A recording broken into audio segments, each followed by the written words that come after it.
তো আজকে প্রায় 4 দিন মতো হয়ে গেল আমরা শ্যামচকে চলে এসেছি। ত্রিশান বাবুর পরীক্ষা চলছে, এখন বাজে 10টা 48। আর আমি ফুলকপির পকোড়া বানিয়ে খাচ্ছি। এটা হচ্ছে আমার ব্রেকফাস্ট। আর এদিকে বাবা বসে আছে, বাবার আর ত্রিশানের খাওয়া হয়ে গেছে। ওরা মাছের তরকারি দিয়ে হচ্ছে মুড়ি খেয়েছে। আর ত্রিশানের পরীক্ষা, কালকে বাংলা পরীক্ষা, এইসব পরীক্ষা শুরু হয়েছে 30 তারিখ, সবে ইংলিশ পরীক্ষা হয়েছে।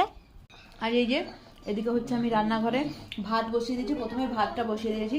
আর কালকে রাত্রেবেলার হচ্ছে মাছের তরকারি ছিল, ফলুই মাছের তরকারি সরিষা পোস্ত দিয়ে। ওটা তো আমি খাইনি, সেই জন্য বাবাকে সকালবেলা গরম করে দিয়ে দিয়েছি, মুড়ি খেয়ে নিয়েছে।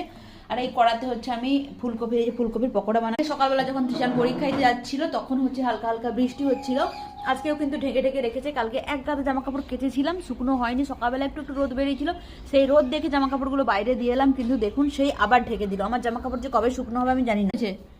পয়সা ঝাঁট দিবি, ঠিক আছে? পয়সা আমি করাবো, ঝাঁট দিবি। সকালবেলা একবার ঝাঁট দিয়েছি আমি।